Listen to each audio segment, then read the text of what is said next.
On Friday morning, Donald Trump woke up and decided he wanted to trigger a constitutional crisis by saying that there is no entity here in the United States that can override the office of the executive, specifically, obviously, the President of the United States. According to Donald Trump's post on Truth Social, he is the very tippy top, and he can literally do whatever the hell he wants, which effectively means he has now hit that dictator point that he has wanted to be since day one. Now, the reason Donald Trump sent out this post on Truth Social on Friday morning is because on Thursday evening, Judge James Boasberg, who the Trump administration has been quarreling with all last week, basically since last Saturday, he issued what the New York Times is calling an angry ruling or order, I guess, where he asked, quote, the Trump administration to explain why he should not find that the officials had violated his instructions for the flights to return to the United States. Because obviously when he issued his order last Saturday, he said all the planes in the air, turn them around, bring the people back. The administration said, no, not doing that. And then Pam Bondi later in the week was like, yeah, we're not going to comply with that. Carolyn Levitt said, we're not going to comply. Trump said he's not going to comply. And the judge was getting pissed off. So basically in the order Thursday evening, he said, explain to me why I shouldn't basically bring charges against you for defying a court order. That is effectively what the judge said in a 3-page ruling. Well, this made Donald Trump unhappy. And as per usual, he went to Truth Social to throw his little temper tantrum where Trump said this. No district court judge or any judge can assume the duties of the President of the United States. Only crime and chaos would result. Make America great again. Here in the United States, under the U.S. Constitution, we have what is called the separation of powers. Now, separation of powers, for those who don't understand, means that the powers of the federal government are separated.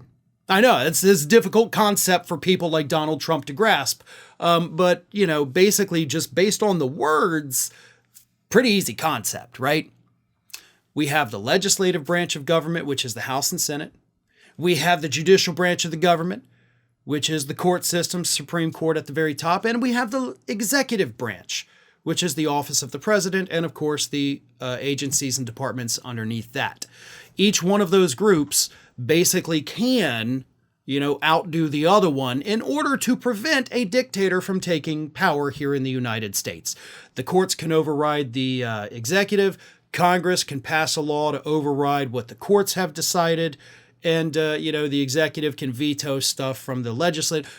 So, yeah, everybody can kind of keep each other in check. That's why we have the separation of powers. It's in the Constitution. So for Donald Trump to come out and say, no, the executive branch does not have to listen to the judicial branch, they have no power here, that's a constitutional crisis. And it's a constitutional crisis that, as I've pointed out, many times over the last week, what do? Because that judicial branch is the one that basically has the check over the executive branch.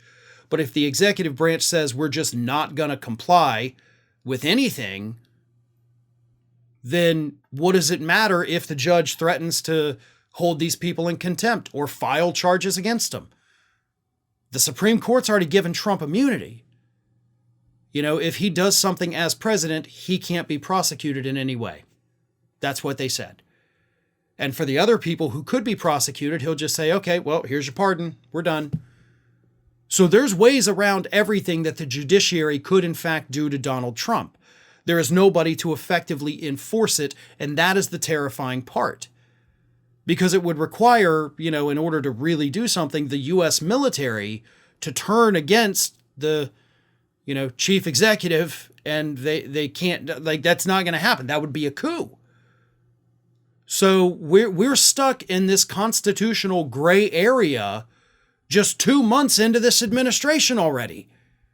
That's how far this country has fallen since January 20th. Already in a constitutional crisis where the executive branch says, we're not going to listen. The judicial branch says, well, I'm going to punish you. Executive says, do your worst. We're still not going to comply with that.